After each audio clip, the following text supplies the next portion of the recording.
प्रश्न में कहते हैं कि संलग्न चित्र में प्रदर्शित निकाय में 3 संधारित्र जोड़े गए हैं यदि बिंदु ए व बी के बीच विभवांतर 100 वोल्ट हो। अब देखिए बिंदु ए व बी के बीच विभवांतर कितना है, 100 वोल्ट है। 100 वोल्ट का विभवांतर दे रखा है बिंदु ए व बी के बीच में, मैंने लिख दिया। तथा C1, C2 व C3 4 माइक्रोफैरड, 10 माइक्रोफैरड और 5 माइक्रोफैरड हो तो निकाय की धारिता ज्ञात कीजिए। लिख लेंगे इनको भी हम अलग अलग। C1 इक्वल टू कितना है हमारे पास, C2 इक्वल टू कितना है हमारे पास, C3 इक्वल टू कितना है हमारे पास, कितना है 4, 10, 5, 4, 10, 5 माइक्रोफैरड, माइक्रोफैरड, माइक्रोफैरड। ठीक है, 3 संधारित्र हैं इस चित्र में।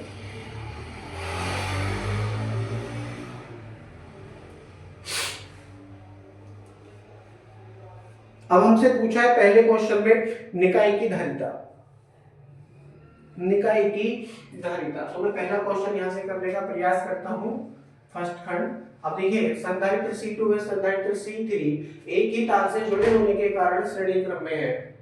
ठीक है, लिखेंगे संधारित्र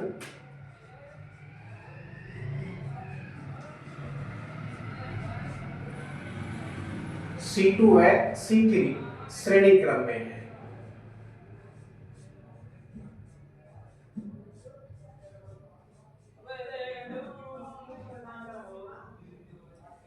अतः धारिता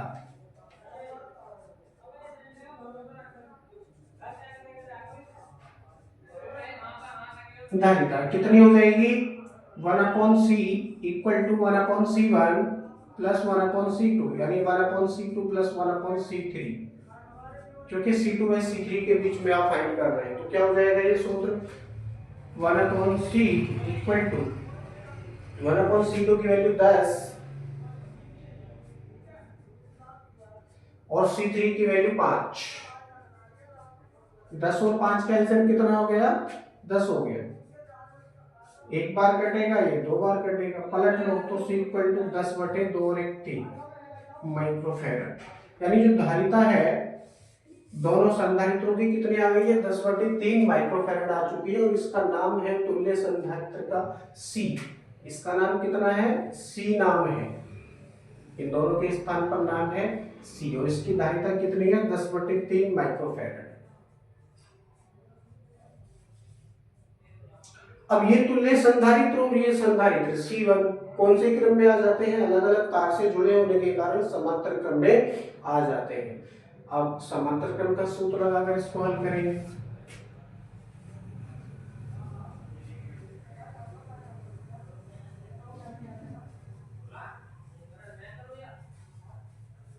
तुल्य संधारित्र C व संधारित्र C1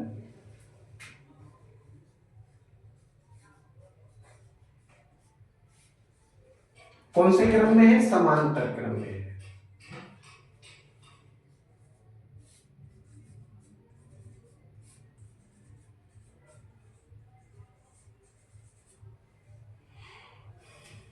अतः अब देखिए अंतिम धारिता है, इसे कहेंगे निकाय की तुल्य धारिता।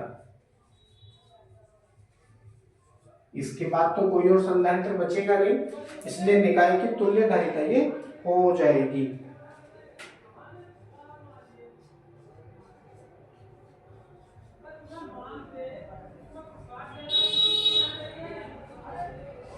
निकाय की तुल्य धारिता क्या सूत्र है, C dash equal to C plus C1, C plus C1 करेंगे तो क्या प्राप्त होगा, C की वैल्यू आपके पास में है 10/3 प्लस, और इसकी वैल्यू कितनी है, C1 की वैल्यू है आपके पास में 4 माइक्रोफैरड। तो 4 इसके बटे में भी क्या है, 1 है। एलसीएम ले लो तो कितना हो गया, 3, ये एक बार कटेगा यानी 10 प्लस ये 3 बार कटेगा, 3 से ऊपर गुणा करेंगे तो 12, 10 और 12 कितना हो गया, 22/3 माइक्रोफैरड, जो आपका पूरा निकाय है उसकी तुल्य धारिता कितनी है हमारे पास 22/3 माइक्रोफैराड ये प्राप्त हो चुकी है, 22/3 माइक्रोफैराड। अब यहाँ दे रखा है आपका आंसर में 7.3 माइक्रोफैराड, 7.3 माइक्रोफैराड। अब देखिए 3 से इस 22 को डिवाइड करेंगे, 3 सत्ते 21, 3 सत्ते 21, एक लाइन और बढ़ा लो, 3 सत्ते 21, दशमलव लगाओ, 0 बढ़ाओ, 10 हो गया तो 3 आ जाएगा, 3 3 9, फिर 3 3 9, ये 3 3 आता चला जाएगा, 3 3 आता चला जाएगा। तो हमारा आंसर कितना प्राप्त हुआ 22/3 या 7.33 माइक्रोफैराड हमको प्राप्त हुआ है। दोनों ही आंसर हमारे सही है। ओके, तो पहले खंड का आंसर आपको प्राप्त हो चुका है। सेकंड खंड में पूछते हैं C1 C2 C3 पर आवेश तथा C1 C2 व C3 की प्लेटों के बीच विभवांतर। अब देखिए C1 C2 C3 पर संचित आवेश मान लीजिए Q1 Q2 Q3 है, इस पर संचित आवेश Q1 C2 पर Q2, इस पर Q3, विभवांतर मान लीजिए C1 पर V1 और Q2 पर C2 पर V2 और C3 पर कितना विभवांतर है V3 है, V3 है, ऐसा हम मानकर कैलकुलेशन करेंगे। ठीक है, अब मैं इसको साफ कर देता हूं।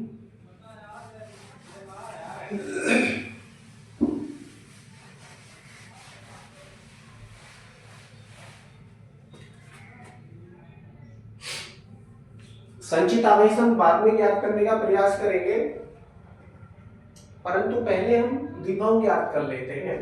तो सबसे पहले हम क्या ज्ञात करेंगे, संधारित्र C1 पर विभव।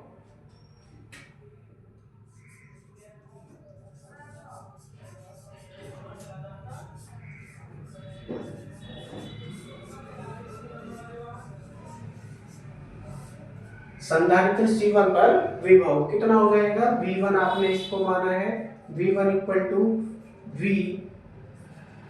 इक्वल टू कितना हो जाएगा 100 वोल्ट हो जाएगा। अब आप कहेंगे कि ये कहां से आ गया, यदि मैं बीच वाले चित्र को छुपा दूं, बीच वाले चित्र का मतलब है संधारित्र C2 व संधारित्र C3 को छुपा देता हूं, तो केवल क्या बचेगा आपके पास, संधारित्र C1 बचेगा। आप देखते हैं संधारित्र C1 सीधा सीधा ऊर्जा स्रोत से जुड़ा है, संधारित्र C1 सीधा सीधा ऊर्जा स्रोत से जुड़ा है, मतलब समांतर क्रम में जुड़ा है, और समांतर क्रम में जुड़ा होने के कारण इसके सिरों पर उत्पन्न विभव कितना हो जाएगा 100 वोल्ट हो जाएगा। ऊर्जा स्रोत है, मान लीजिए सेल है, सेल का विद्युत वाहक बल है 100 वोल्ट, इसके विद्युत वाहक बल के बराबर इसके सिरों पर विभव उत्पन्न होगा। इसलिए क्या हो गया V1 equal to V equal to 100 volt ये हो चुका है। क्यों, क्योंकि समांतर क्रम में ऊर्जा स्रोत से सीधे सीधे जुड़ा है, ऊर्जा स्रोत से सीधे सीधे जुड़ा है। तो V1 इक्वल टू कितना हो गया 100 वोल्ट ये हो गया है। इस पर संचित आवेश ज्ञात कर लीजिए।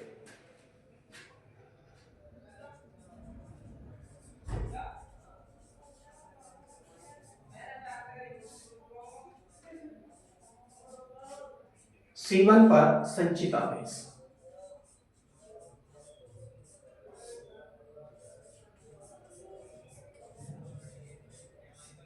डैश लगाएंगे, लिखेंगे Q1 इक्वल टू कितना हो जाएगा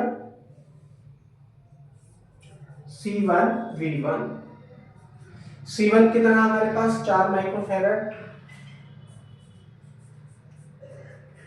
इंटू V1 कितना हमारे पास में 100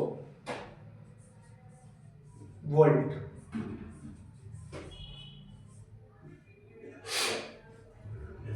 सौ का 4 का गुणा करेंगे तो 400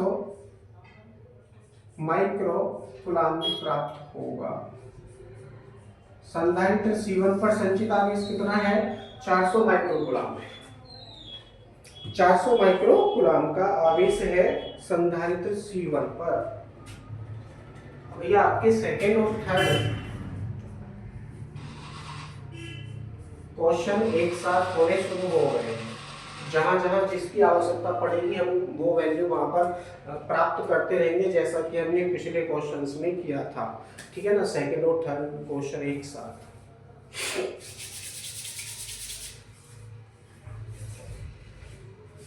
C1 के सिरों पर विभवांतर आपने याद कर लिया और संचित आवेश भी आपने याद कर लिया।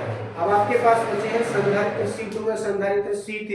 अब संधारित्र C2 व संधारित्र C3 इनका तुल्य संधारित्र कितना हो गया था, 10/3 हो गया था। इसके सिरों पर विभव ज्ञात कर लेते हैं, कितना उत्पन्न होगा। ठीक है, लिखेंगे अब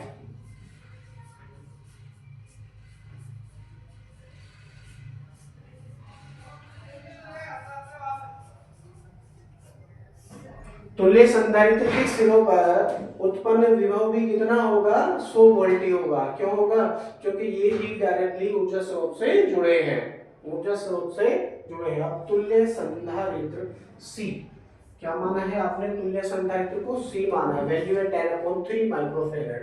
तुल्य संधारित्र C पर संचित आवेश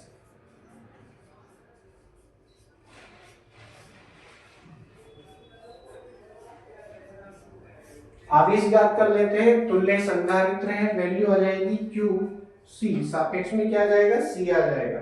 C पर याद कर रहे हैं, QC equal to CV, QC equal to CV।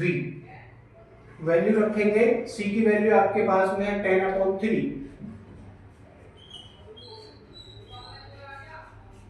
Microfarad into V की वैल्यू आपके पास में है कितना, V की वैल्यू आपके पास में है 100 वोल्ट, 100 वोल्ट।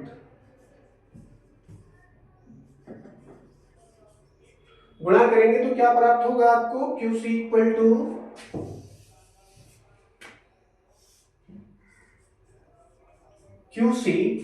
टू क्या प्राप्त होगा, 100 का और 10 का गुणा करेंगे तो 1000/3,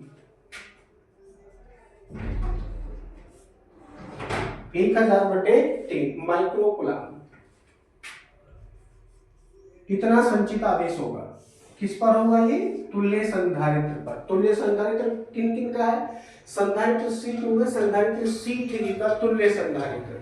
ठीक है ना, क्योंकि श्रेणी क्रम में थे, धारिता ज्ञात करी कितनी आई, 10/3, इसे तुल्य संधारित्र कहेंगे। तो इस पर संचित आवेश कितना हो रहा है, 1000/3 माइक्रोकूलम हो रहा है, 1000/3 माइक्रोकूलम।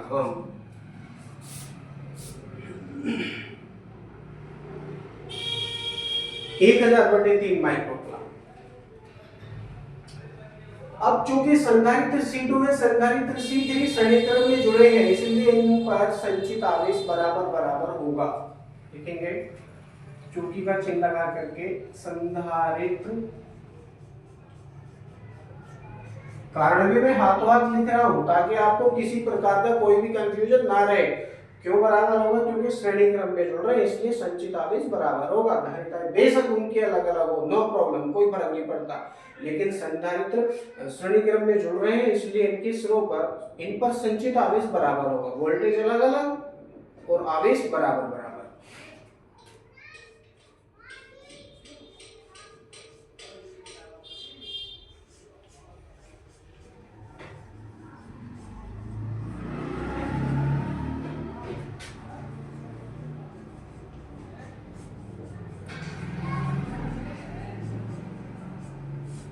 समान आवेश संचित होगा।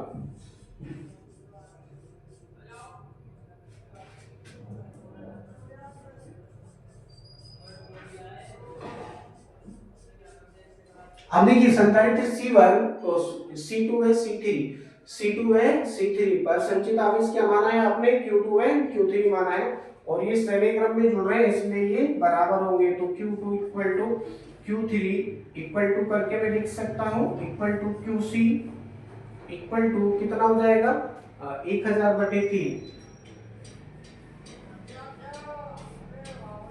1000/3 ये हो जाएगा। अब देखिए 1000/3 है, 3 से इसको मैं डिवाइड करूंगा, कितना प्राप्त होगा, 333.333 ये प्राप्त होता चला जाएगा। कहीं पे भी एक कैलकुलेशन खत्म नहीं होगी। आंसर दे रखा है आपका 333 माइक्रोकूलम। ये Q2 है Q3 दोनों की वैल्यू एक साथ प्राप्त हो चुकी है, दोनों ही आंसर आपके सही है। चाहे तो 1000/3 आप कर लो, चाहे तो आप 333 माइक्रोकूलम कर लीजिए, नो प्रॉब्लम, दोनों ही आंसर आपके सही है। ठीक है, 1000/3 माइक्रोकुलम लिखा जाएगा तो ज्यादा बेहतर रहेगा, क्योंकि पॉइंटों में वैल्यू आएगी और ये जो भागफल है कभी भी खत्म नहीं होगा, तो ये चलता चला जाएगा 0.3 तो इसमें अशुद्धि आ जाएगी, अशुद्धि मतलब त्रुटि आ जाएगी, इसलिए 1000/3 ज्यादा उपयुक्त रहेगा, अच्छा रहेगा और ज्यादा सही रहेगा लिखना। तो Q2 व Q3 ज्ञात कर चुके हैं, संधारित्र C1 के सिरों पर विभव ज्ञात कर चुके हैं, संचित आवेश ज्ञात कर चुके हैं, संधारित्र C2 व संधारित्र C3 पर विभव ज्ञात करना बाकी रह गया है, तो हम कर लेते हैं, लिखेंगे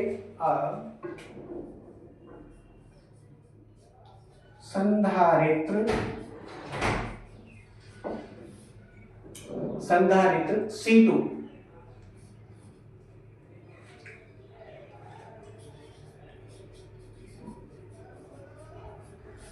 के सिरों पर विभवांतर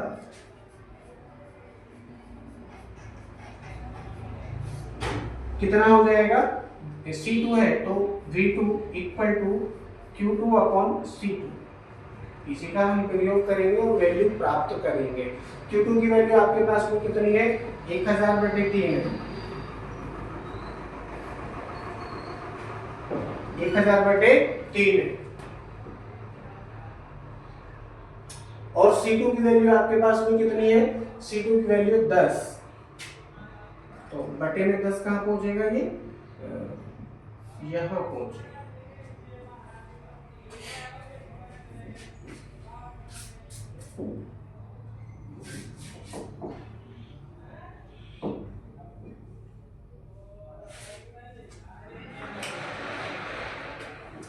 या करके आप लिखिए V2 इक्वल टू 1000/3/30, 0 से 0 काटेंगे 100/3 हो गया, कितना हो गया 100/3, तो V2 equal to 100/3 equal to करेंगे तो क्या प्राप्त होगा 33.3, क्योंकि 33 के कितने हो गए 99,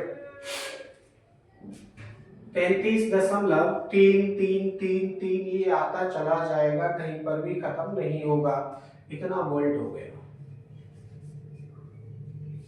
तो V2 की वैल्यू कितनी फाइंड की है आपने, V2 की वैल्यू फाइंड की है 33.3 वोल्ट, 33.3 वोल्ट। इसी प्रकार से संधारित्र C3 के सिरों पर विभवांतर भी आप ज्ञात कर सकते हैं, परंतु इसकी दो विधियां हैं, क्योंकि पूरे पर वोल्टेज है 100, संधारित्र C2 पर कितना आ गया 33.33, बाकी जितना बचा वो संधारित्र C3 पर चला गया, संधारित्र C3 पर चला गया, सीधा सीधा क्या कर सकते हैं आप 100 माइनस 100/3, 100 माइनस 100/3 अगर आप करेंगे तो V3 की वैल्यू आपको आ जाएगी, या फिर आप सूत्रों की सहायता से करना चाहें तो सूत्रों की सहायता से करेंगे, नो प्रॉब्लम।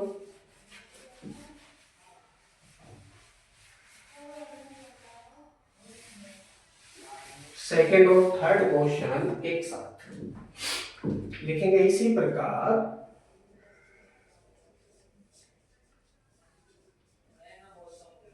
संधारित्र C3 के सिरों पर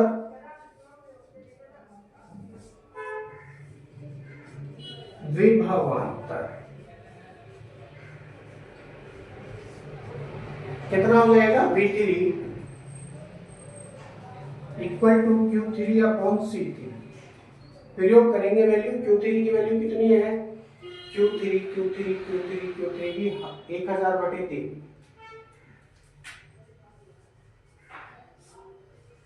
गुणा में लिख लो डायरेक्ट C3 की वैल्यू, C3 कितना है 5 है, अब 5 से इसको डिवाइड कर लेंगे, कितना हो जाएगा 5 × 10 यानी 200 बार कटेगा, 200 बार ये कटेगा, तो 200/3 ये हमको प्राप्त हो गया, तो V3 इक्वल टू 200/3 कितनी बार कटेगा 66 या 198, 2 बचेगा, फिर 0.666 करते चले जाएंगे, ये कभी भी खत्म नहीं होगी बात पर, तो कितना हो जाएगा 66.6 वोल्ट।